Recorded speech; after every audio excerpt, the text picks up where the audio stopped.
Jehová con todo el alma. Tenemos que amar a Cristo por lo bueno que Él ha sido con nosotros. Bien,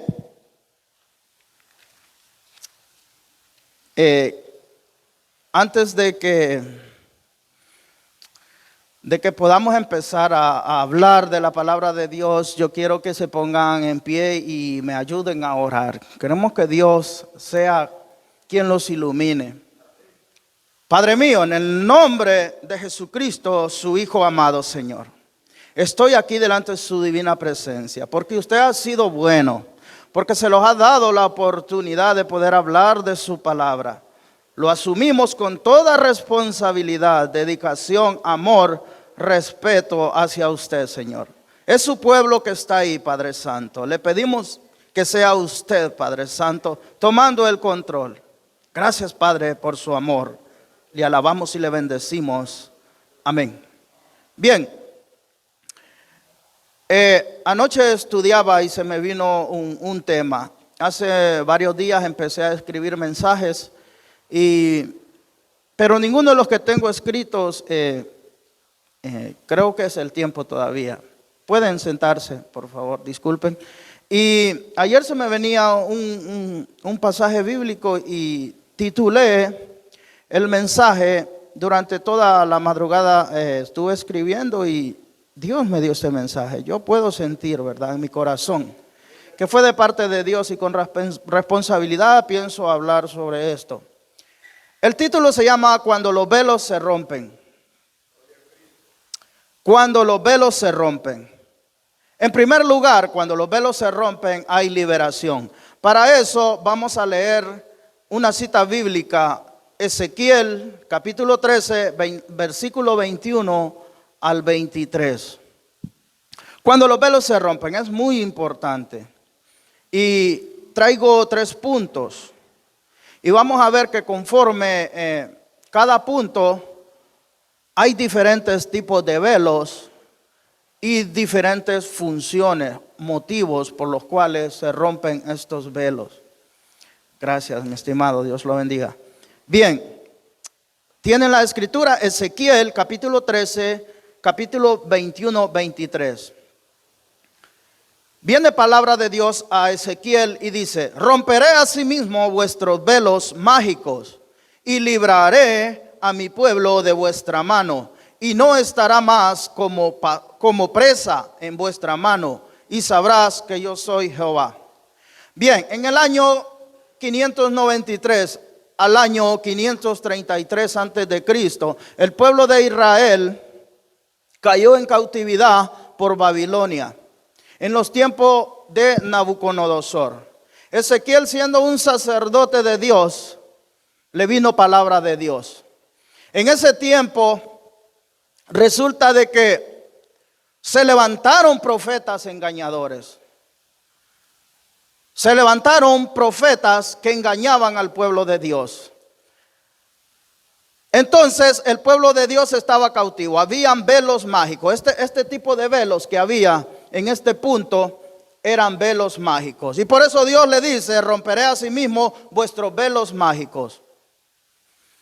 Y podemos leer en el contexto del versículo del capítulo 13 el estado en el que estaba Israel. Israel había sido preso, había caído en el engaño. Y había un velo que no dejaba que el pueblo conociera la verdad. Había un velo que los había sumido en un mundo donde ellos estaban distanciados de Dios, estaban alejados de Dios. Estos profetas se habían encargado de entorpecer el conocimiento del pueblo de Dios. A través de los velos mágicos que habían, tenían un poder, una sugestión sobre el pueblo de Israel que no lo dejaban volverse a Dios. Entonces Dios levanta un profeta llamado Ezequiel, y Ezequiel empieza a profetizar en contra de estos profetas mentirosos y engañadores. Y si usted tiene tiempo, puede leer todo el capítulo 13 y se va a dar cuenta cómo Dios arremete contra todos estos profetas. Profetas que no son profetas del Altísimo. Profetas que tienen engañado al pueblo utilizando mentiras. Lo mismo en el Nuevo Testamento se da un caso. Cuando Bernabé y Pablo son enviados a predicar el evangelio y descienden hacia Seleucia, ¿verdad? Después de que son enviados, vienen y cuando llegan a un lugar llamado Pafos, ellos son llamados por el procónsul del lugar. Entonces se dan de encuentro con un mago. Ese mago se llamaba Bar Jesús, era judío y era falso profeta, era mentiroso. Se llamaba Elimás. Entonces el procónsul, cuando se da cuenta y el mensaje corre de que Bernabé y Pablo andaban predicando y hacían liberaciones y predicaban el nombre de Jesucristo y sanaban los enfermos y los paralíticos caminaban. Entonces él, deseando escuchar el mensaje que ellos llevaban, les manda a llamar. Ellos van, entonces él empieza a entorpecer el mensaje de Bernabé y de Pablo. Dice que él era un mago, sabía sus cosas. Lo mismo que estaba pasando con los profetas anteriores. Y este punto, por eso, ese tipo de velo son los velos mágicos. Hasta hoy todavía hay velos mágicos. Hay cuestiones encontradas, hay cuestiones basadas en la mentira y en el engaño que no los dejan ver claramente y poder acceder a la presencia de Dios, al conocimiento de Dios. Entonces este mago dice que trataba de entorpecer el mensaje de verdad, el mensaje de Jesucristo. Entonces Pablo, en una de esas, fijando sus ojos sobre la vista de este mago, le reprendió y le devolvió el favor quedando ciego. Quedó ciego. Y el punto este es de que hay velos mágicos. Cuando estos velos mágicos se rompen, entonces hay liberación. De cualquier forma, de cualquier modo, estas son fuerzas opresoras que los oprimen. Israel estaba en un estado de opresión. Y Dios levanta a este profeta, a Ezequiel, para por medio de él les lleve la palabra y les hace una declaración. Ezequiel 13. Y la declaración que les dice que los va a liberar. Romperé asimismo vuestros velos mágicos.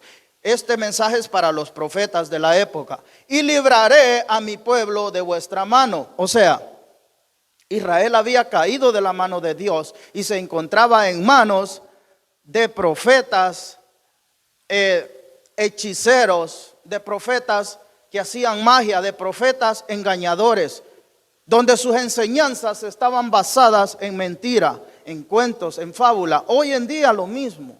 Hay tanta fábula por el mundo, se está predicando tanta cosa, se habla de cualquier cosa, menos de la palabra efectiva, eficaz y viva de Dios. Y así millones de personas están siendo enredadas. Y Dios está levantando Ezequieles. Nosotros, cada uno de nosotros somos Ezequieles, encargados a llevar ese mensaje. Porque esos velos se tienen que romper. Son velos opresores que oprimen al pueblo. No los dejan ver claramente. Y por eso les pongo el ejemplo para refrendar la cita de Hechos 13, 6. Y qué casualidad que están en el mismo capítulo, ¿verdad? Ezequiel 13 y Hechos 13. Porque Pablo y Bernabé también en el evangelio actual que estaban predicando ellos, tuvieron esa oposición. Y nosotros no somos la excepción, nosotros también tenemos esa oposición. Hay testimonios de brujos convertidos que se van a las iglesias y se las asignan. Tienen iglesias asignadas y cada vez que la iglesia abre sus puertas, ellos están haciendo su trabajo. Extendiendo sus velos mágicos que entorpecen el conocimiento, que entorpecen la palabra de Dios verdadera. Como segundo punto tenemos lo que es el libre acceso a la presencia de Dios. Cuando los velos se rompen, hay libre acceso a la presencia de Dios. Estos son los velos de restricción. Hay algo que lo restringe entrar libremente a la presencia de Dios. Para esto vamos a leer lo que es Mateo 27, 50, 51.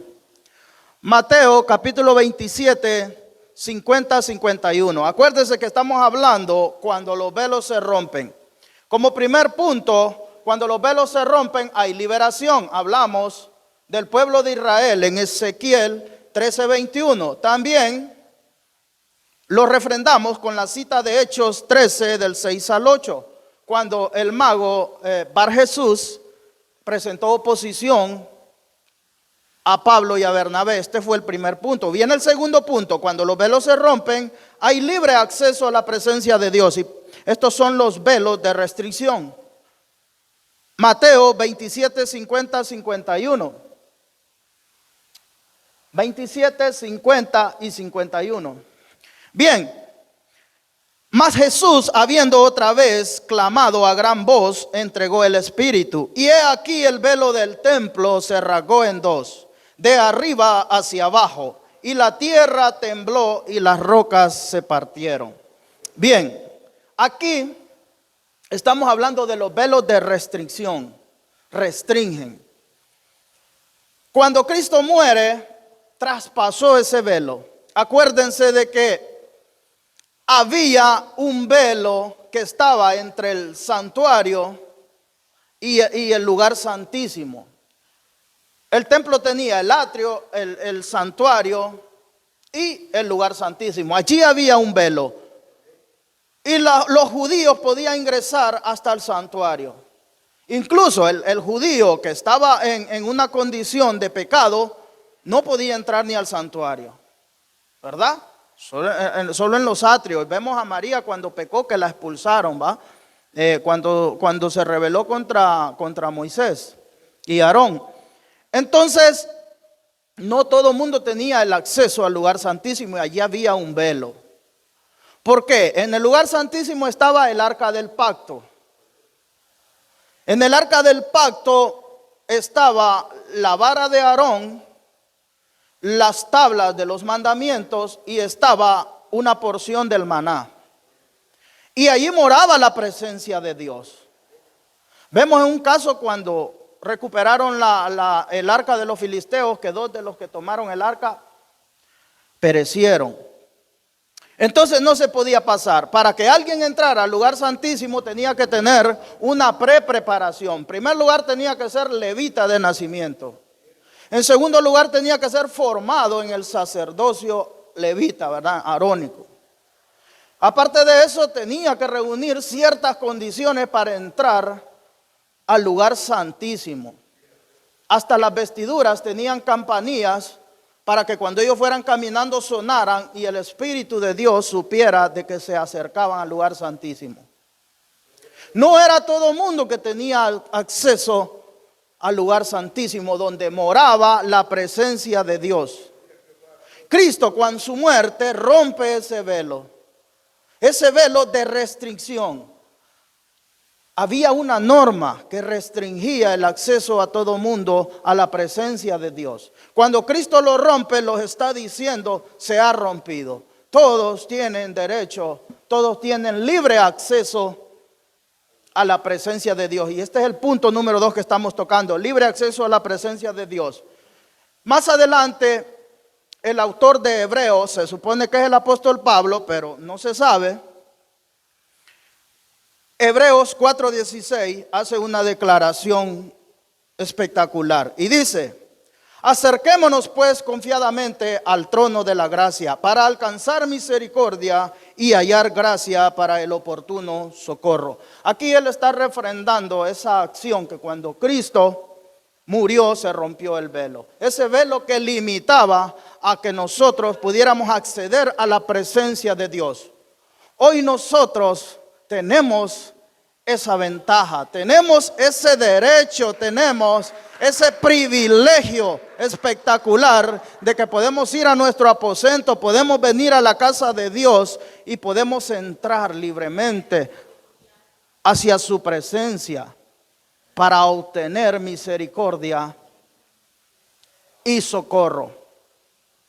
Antes se necesitaba una cuestión de un montón de pasos para presentar ofrenda por expiación de pecados. Era tremendo. Había que pensarlo. Yo creo que había que pensarlo más, no porque se pecaba contra Dios, sino por lo que tenía que hacer para ese pecado, ¿verdad? En los tiempos era muy tremendo.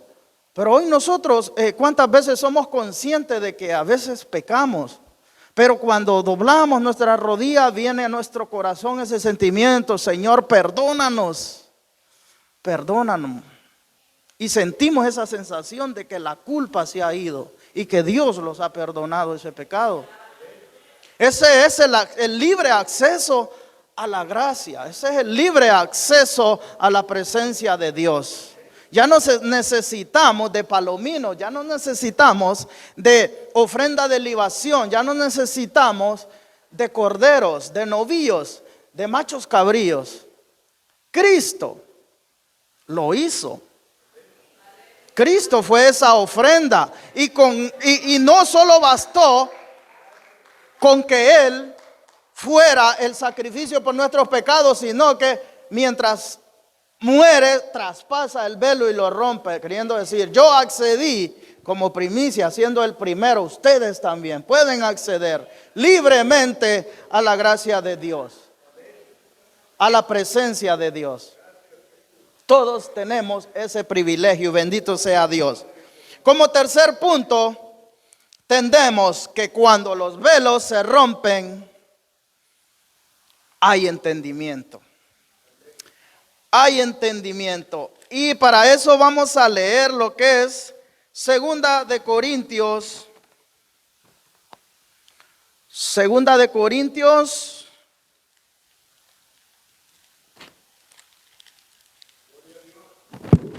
Segunda de Corintios, capítulo 3, versículo 14 al 18.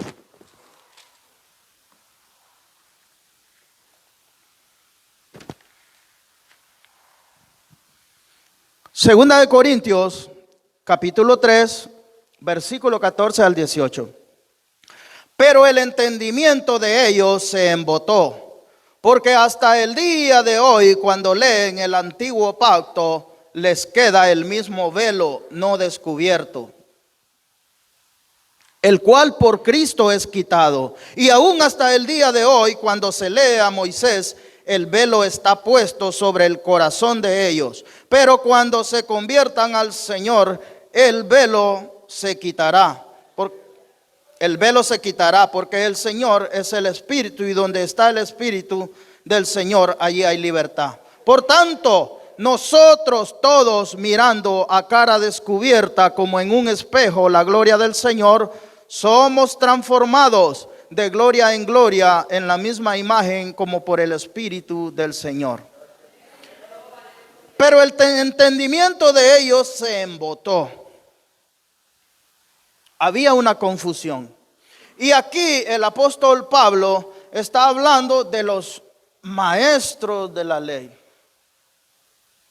Los maestros de la ley, siendo eruditos, siendo ellos conocedores, cada letra de cada versículo la estudiaban, dedicaban días, meses para estudiar cada palabra. Pero el entendimiento se les había embotado. Había un velo, y este es el velo de la ceguera espiritual. Hablamos del velo mágico en la primera parte. Segunda parte, velo de restricción. Y en esta tercera parte, el velo de la ceguera espiritual. Los maestros de la ley, ellos se sabían la Torá. Y vemos el caso de Nicodemo, ¿fue, hermano? Nicodemo, ¿verdad? Cuando Cristo no le entendió las palabras de Cristo, cuando le dijo que era necesario nacer de nuevo. Porque Cristo le estaba hablando en un sentido espiritual, pero él lo miraba de forma literal, que tenía que volver a entrar al vientre de su madre. Y no era cualquier cosa, Nicodemo. pero su entendimiento estaba embotado.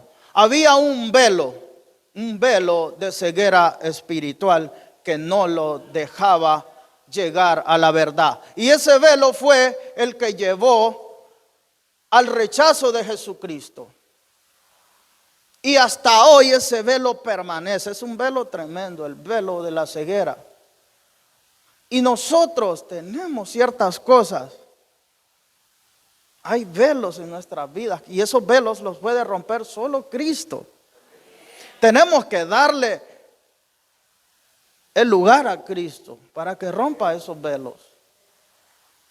¿Verdad? Porque Él mora en nosotros. Él ya entró y con Él entró el entendimiento, la sabiduría espiritual para discernir todas estas cosas. Y ese velo fue el que llevó a que Israel rechazara al Mesías. Y hasta hoy siguen esperando al Mesías. Ese último milagro que le pidieron a Cristo, haz un milagro y creeremos en ti y los convertiremos a ti. Que Cristo no se los quiso hacer, no les será hecho milagro, sino la señal de Jonás. Ese milagro todavía permanece ahí. Lo siguen esperando y qué casualidad que cuando venga el falso Mesías va a entrar con milagros. El milagro que le exigieron a Cristo, ese milagro quien se los va a ser el falso Mesías y se van a rendir a Él. Porque Cristo no quería que se rindieran a Él por lo que veían sus ojos naturales.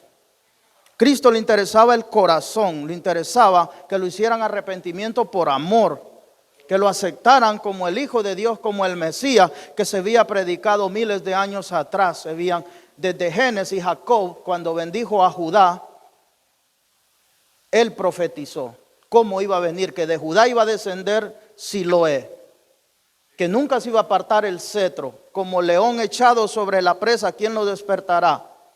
Montado en un asna, dice, en un pollino de asna atada a la cepa. Desde allí se profetizó la venida de Cristo. Génesis. Y luego viene Isaías, etcétera, etcétera, profetizando de Cristo. Pero ellos, aún con esta riqueza que tenían, literaria, la ley, no era compatible su pensamiento con su corazón. Y se había embotado. Había un velo que hasta hoy sigue, pero un día se va a romper. Hay una promesa que se va a romper. Cuando vean la abominación desoladora, claro que van a pagar caro, pero sí se va a romper. Y nosotros también, esos velos que hay, velos de falta de entendimiento, de discernimiento, pongámoslos en las manos de Dios. Que si nosotros ponemos nuestro corazón, así como quería Él que los judíos se arrepintieran, pero de corazón, así Él va a obrar en nosotros. Y poco a poco los va a ir mostrando esa parte que no vemos claramente. Como dijo el apóstol Pablo, en parte vemos como a un espejo, pero cuando todas las cosas sean perfectas, nosotros también y allí veremos completamente. ¿Verdad? Entonces, estos velos son los velos de la ceguera espiritual. También esto lo quiero refrendar con otra cita que está en Juan 9:25. Juan 9:25 dice, entonces él respondió y dijo, si es pecador no lo sé. Una cosa sé, que yo habiendo sido ciego ahora veo. Juan capítulo 9. Resulta de que había un ciego de nacimiento. Y todo el mundo lo miraba que era ciego de nacimiento. Antes de este milagro, nunca en la historia se había realizado un milagro donde un ciego de nacimiento recobrara la vista. Cristo lo hizo. Y lo hizo enfrente de los fariseos. Incluso los fariseos lo trajeron ante Cristo y le dijeron, ¿y él por qué él es ciego? ¿Por qué es ciego él? ¿Quién pecó? ¿Pecó él o sus padres? Cristo les dice, no, ni él ni sus padres. Pero él es ciego para que la gloria de Dios se manifieste. Entonces Cristo hace el milagro. No era cualquier ciego. Este ciego con el simple hecho de andar viendo, de recobrar la vista, era un testimonio vivo de que Cristo era el Mesías, porque traspasaba los límites de lo sobrenatural. Traspasaba los límites de lo sobrenatural. Incluso pueden leer todo el capítulo 9, se los recomiendo, y se van a dar cuenta de qué les estoy hablando, de Juan. Y luego los fariseos, como su velo espiritual, su ceguera espiritual no los deja ver, su entendimiento está embotado, empiezan a querer demostrar de que Cristo no es el Mesías y que ese milagro no fue obra de que Cristo era el Hijo de Dios. Y empiezan a perseguir a la familia de este ciego y a interrogarlos. Y los padres le dicen, pues nosotros solo sabemos que él era ciego de nacimiento y ahora ve, pero él edad tiene para que se defienda, llamarlo a él. Porque ellos sabían que si ellos testificaban de que el milagro era único del Mesías, que ningún profeta, por grande que había sido, no había realizado un milagro a sanar un ciego de nacimiento, que eso solo estaba reservado únicamente para el Mesías que ellos esperaban. Los expulsaban de la sinagoga. Entonces van ellos y traen al ciego y empezaron a interrogarlo. Y nosotros sabemos que él es pecador. No, que tú estás confabulado con él, tú nunca has sido ciego. Entonces él llegó a un tiempo que se molestó y le dijo, pues que sea pecador no sé. Este es el versículo Juan 9:25. Entonces él respondió y dijo, si es pecador no lo sé. Se refería a Jesús porque ellos le decían, él es pecador. Nosotros sabemos, leer el que él es pecador. Si él es pecador no lo sé, pero de lo que sí sé y estoy seguro es que yo nací ciego y ahora veo. Aleluya. Por el pecado original nosotros de cierta forma nacemos ciegos. Por el pecado original. Pero viene el momento donde llega Cristo. Y Cristo viene y hace la obra maravillosa. La que nadie pudo haber hecho, ni el estudio, ni la filosofía, ni la escuela, ni la universidad, ni los gobiernos, ni la familia, ni nuestros padres. Lo que no pudieron hacer ellos, viene Cristo. Y viene Él y los unta al lodo en nuestros ojos y recobramos la vista. Y damos fe de que por Él podemos ver.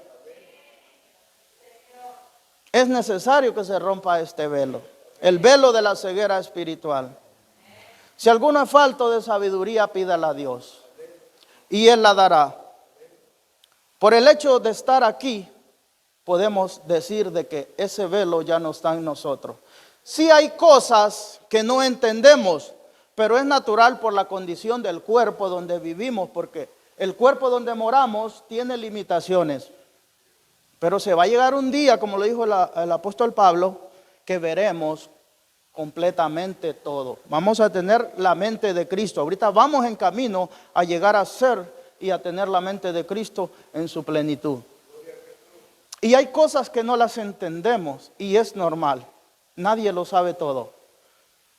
Pero de algo sí estoy seguro, que el velo de la ceguera espiritual ha sido roto.